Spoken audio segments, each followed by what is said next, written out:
Well, Tim Gallaudet has been making waves talking about underwater UFOs, USOs. So let's talk about that and a whole lot more today. So get in here. This is Jack with Cosmic Road. I talk about UFOs and the paranormal. Please hit like and subscribe and let me know what you guys think in the comments below. Okay, here's a little bit of what Tim had to say. Got to ask, in your opinion, are there things moving around in our oceans in ways that we cannot explain with conventional science? And do you have any examples?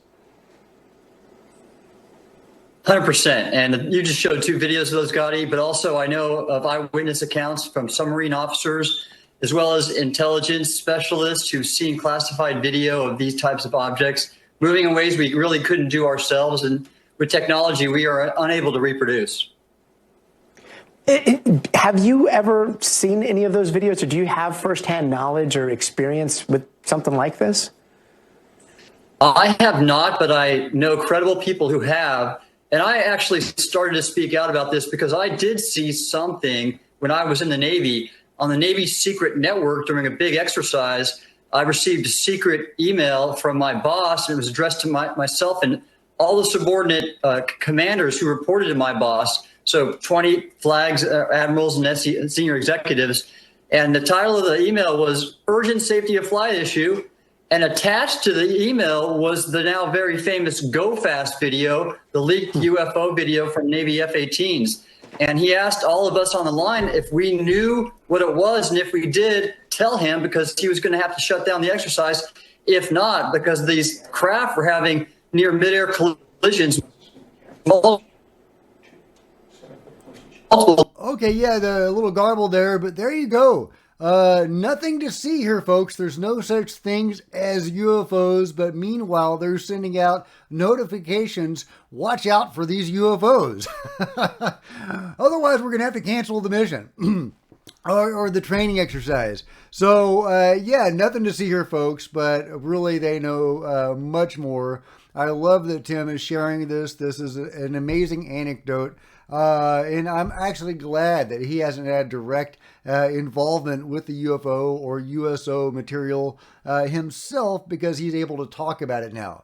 He can talk about what other people have experienced, but of course, if he was, if he was tooling around in a USO, 7 miles under the surface of the ocean in the bottom of the San Marinas Trench, he probably wouldn't be able to talk about it.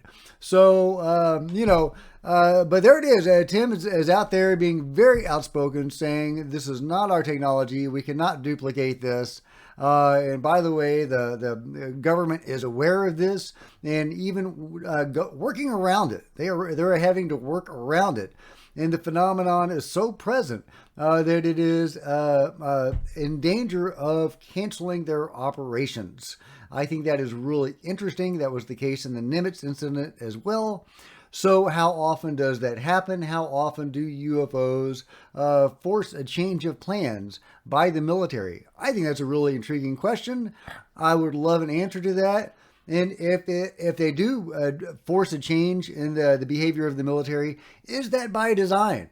Could the UFO phenomenon or the USO phenomenon do this to force that change, to cancel these operations? Maybe it's, hey, look at me, I'm forcing you to change your operations, so therefore I exist. Or maybe it's some sort of anti-military operation. I don't know, guys. I don't know. Let me know what your thoughts on that in the comments below. I'd love to hear it. Ross Coulthard is also talking about Rear Admiral Tim Gallaudet by way of Carl Nell, because apparently Tim Gallaudet is backing up some of what Carl Nell had to say. Let's give a listen. And more importantly, Colonel Nell's comments have been backed by a former admiral in the US Navy, Tim Gallaudet. He's talked about how, quote, I know Colonel Nell is correct with complete certainty. Why has society not taken this world-changing reality seriously, he says?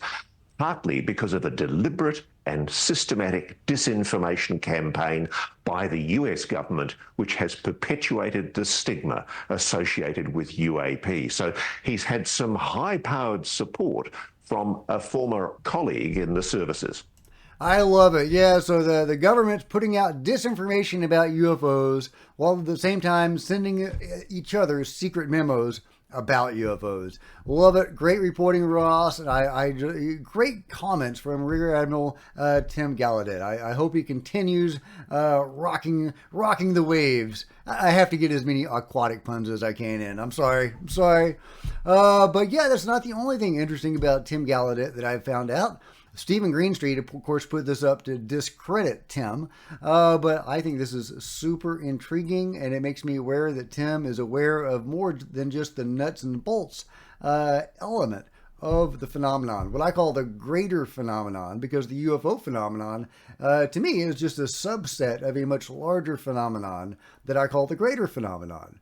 And it's not even a distinct subset because it's baked into all the other stuff. Where you have UFO phenomenon, you often have paranormal phenomenon. See, for example, the Las Vegas case. Well, anyway, I'm not going to yammer on too much about that, but Tim, his own daughter is an experiencer of the metaphysical kind.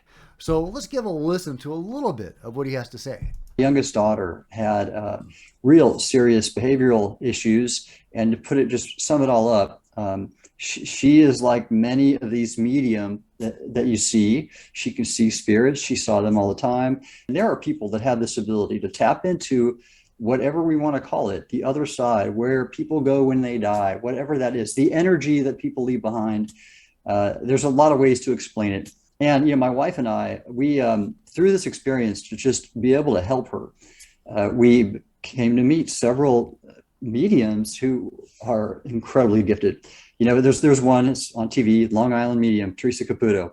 It became real to us, and it opened our minds. And I don't have all the answers, but I know what we experienced. I know what she saw. And it was even in the show I shared with you. It's called Dead Files. We had Amy, I forgot her last name, but she came on and did a show with my daughter called You Will Be Mine. And our listeners can look for that. Anyway, I love the Long Island medium. She's awesome. But yeah, for those who, poo-poo the woo-woo, sorry, Post-Disclosure World says, if you're going to go after people for believing there's a spiritual component to reality, that it's not all physical, you're going to have to go after the vast majority of not just the U.S. government, but every government on Earth. Most people believe there's more to the universe than the physical. So if this is your gotcha, it's not nearly as compelling as you think. Well said, UFO Jesus. Now, I used to be one of these gotcha people. I'll be honest. I didn't believe in any of this nonsense until I experienced it directly, and I realized it wasn't nonsense. And what I've experienced, what I've interacted with, has actually been super cool and has changed my life in a very positive way. But, there are people that experience negative elements of all of this as well. And my heart goes out to those people. And that is why we need to be able to talk about this openly so that people who are having negative experiences can be steered on a path that might be more positive. The same for UFOs and abduction experiences as well.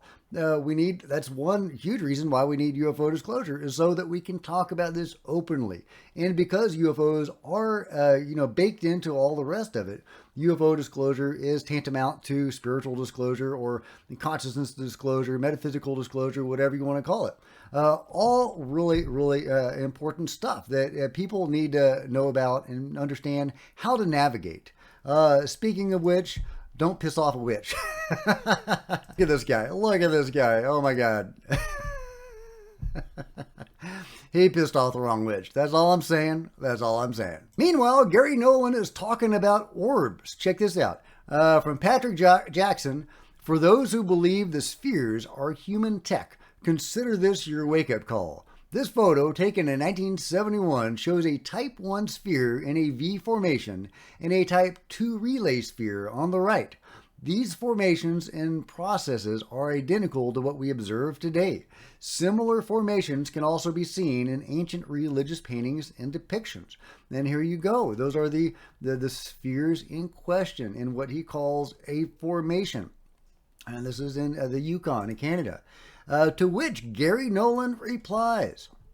He says, this is why I think Patrick's findings are so significant. The same pattern of spheres occurs not only in isolation, but also near other observed UAPs. People focus on the UAP and try to explain or dismiss it. They ignore the signature of the spheres, which almost acts as an authenticity check. And Garry goes on to say, replying to Linda Thompson, who says, may be significant, but these patterns are not in every valid sighting.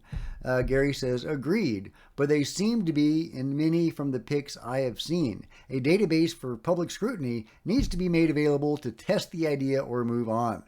And here is a great video from John Bell, not from his site, but from Matt Long, who's retweeting a John Bell video. And, it's just another great sighting from John Bell. Everybody go check out his channel, Real Florida UFO. And I'm sorry I'm not showing your direct YouTube channel, John, but please reply to it in the comments with this video. Another beautiful orb sighting by John Bell, again from Real Florida UFO, who has so many of these captures, amazing captures that he gets nightly. Often multiple times a night. He is having some real serious and heavy contact with the phenomenon. And, they are not birds, they're not bugs, they're not planes. One of them smashed into his truck, rattling his multi-ton truck. So anyway, but Garry is commenting on orbs and spheres.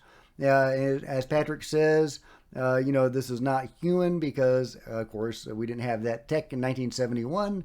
We probably don't now.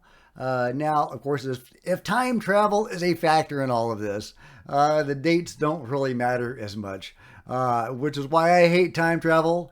The research does go there, however, especially in regards to the beings. Their technology does seem to allow for that capability. They seem to be able to go outside of our 3 or 4 dimensions. And, if you can go outside of the 4th dimension in time, you can pretty much do whatever. If humans have at any point now or in the future or in the past discovered this technology, then that technology exists in human hands, man, all bets are off. So very, very frustrating thing about time travel. There's no causality, right? A doesn't cause B, B can cause A. It's so frustrating. Hopefully that's not a factor here, and hopefully this argument still holds up. Let me know what you think. Meanwhile, George Knapp is talking about the Loch Ness Monster.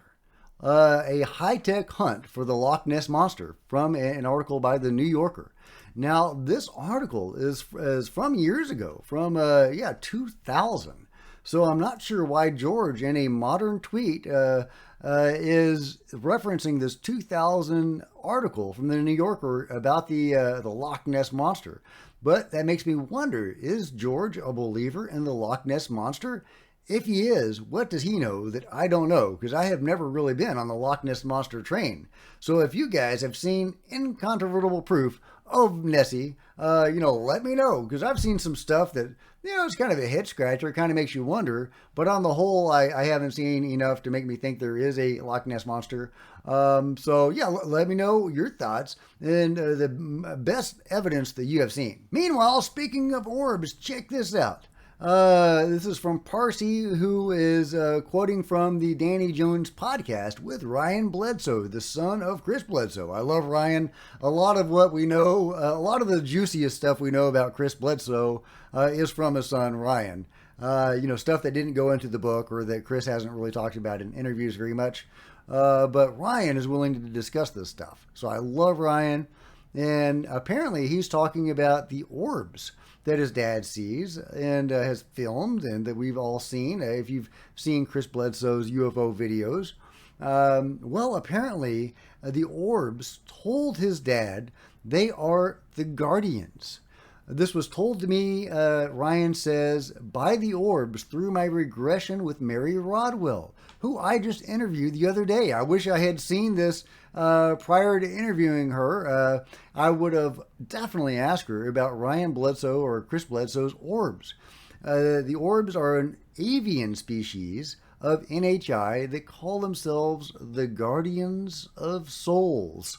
Now, avian always makes my eyebrow raise a little bit because of the blue avians of the Corey Good story. But apparently other people as well have seen these avian type beings. So maybe he wasn't making that part up. I don't know. I don't know. Let me know what you think. But this is really cool, that the orbs that Chris is seeing, and I guess those are some of the ones that he's getting on film, are actually these crazy beings. They're the guardians of souls. So we likely now have video of the guardians of souls. Let me know what you think about that and everything else covered today in the comments below. And if you've enjoyed this video, give me a big thumbs up. I sure appreciate it. Smash the like button and the subscribe button and the bell to be notified of future videos. You don't want to miss a thing. Join me on social media, Facebook and Twitter, links below. Love to see you guys there. If you wanted to support Cosmic Road in a bigger way, consider grabbing a coffee mug or a t-shirt in the merch store below, or by becoming a channel member. Channel members are rock stars, and I really appreciate you guys' support. Thank you so much. Meanwhile, there are plenty of other videos on the channel, and I'll see you guys next time. This is Jack with Cosmic Road, signing out.